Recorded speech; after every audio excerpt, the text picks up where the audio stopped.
You hear so much about autism, right? But what's real and what's just noise? It can be a real minefield of misinformation. So in this explainer, we're going to cut through all of that and get right to the facts. So where do we start? Well, we're going to dive right in with a pretty startling claim that's been making the rounds lately, and it's one that's causing a lot of worry, especially for parents-to-be. Here it is, a direct quote from Donald Trump.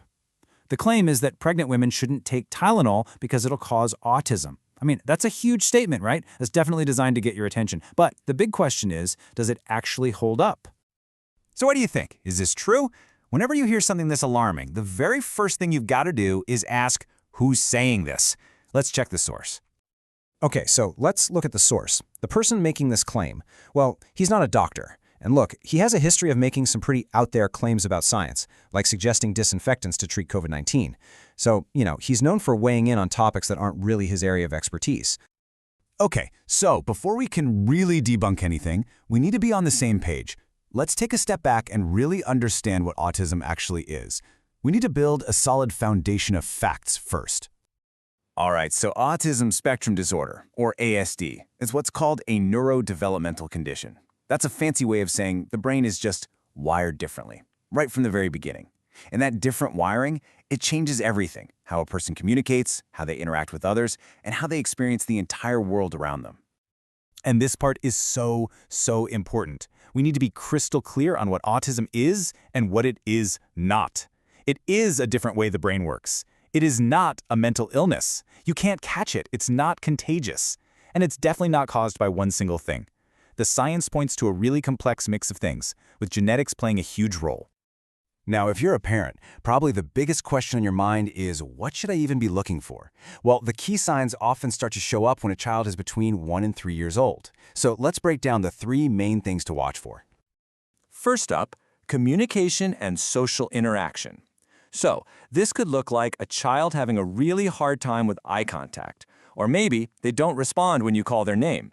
A big sign can also be if they really prefer to play by themselves. It's not about being shy, it's about a real challenge in connecting with others.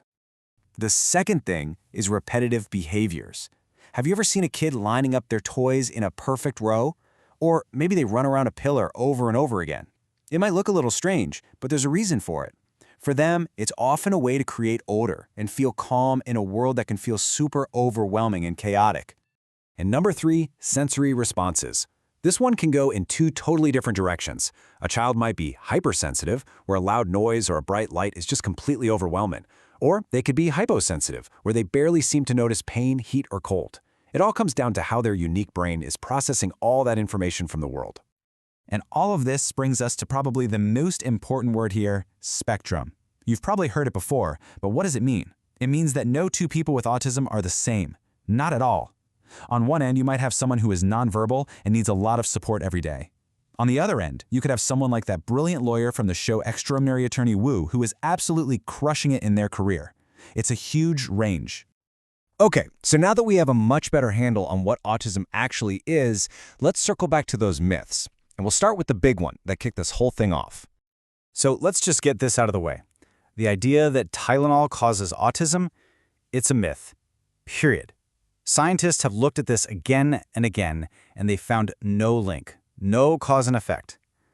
All the real evidence we have points back to that complex mix of genetics and other factors, not a pill you can buy at the drugstore.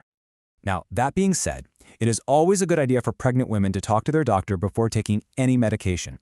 That's just smart. Your doctor knows you and your baby, and they are absolutely the best person to give you safe, personalized advice. Okay, let's tackle another really harmful myth. The idea that people with autism can't have relationships or a career. That is just plain wrong. The truth is, with the right kind of support system in place, people on the spectrum absolutely can and do build amazing relationships and have incredibly successful careers. They lead rich, fulfilling lives. But there are real challenges. If you look at this chart, you'll see that only about 20 to 25% of adults with autism are employed. Now, listen, this isn't because they can't work. It's because our systems often fail them. There are barriers, but that 25%, that represents thousands of talented, dedicated people who are making a real contribution in the workplace. So, we've busted some myths. Now what? If you're a parent and you're concerned, what do you actually do? The key is to shift your focus away from fear and move towards action. It's all about getting support and starting early. And I have some really good news for you. While autism is a lifelong condition, there is so much hope. Acting early, what we call early intervention, is an incredibly powerful tool. It can make a huge difference and help a child develop the skills they need to really, truly thrive. So what does that look like? It's actually a pretty clear 3-step process. Step 1, just watch and take notes. Track your child's development and write down anything that seems different or delayed. Step 2, take those notes to an expert, like a pediatric specialist. And step 3, find support. Look for special education programs that can teach those really important social, communication, and behavioral skills. So we've cleared away the misinformation, and we've laid out some practical steps. What are we left with? It's a really powerful message, and it's all about hope, potential, and, most importantly, acceptance. You know, for any parent, understanding is everything. It's power. Just trying to see the world the way your child sees it, that is probably the greatest gift you could ever give them. It's where connection and true acceptance begin. And that leaves us with one final and really important question for all of us. Because understanding is the first step, for sure. But what really matters is what we do with that understanding. So, how can we all, as friends, as neighbors, as a community, build a world that's more supportive and inclusive for every single person on the autism spectrum and their families? Something to think about. Thanks for joining me.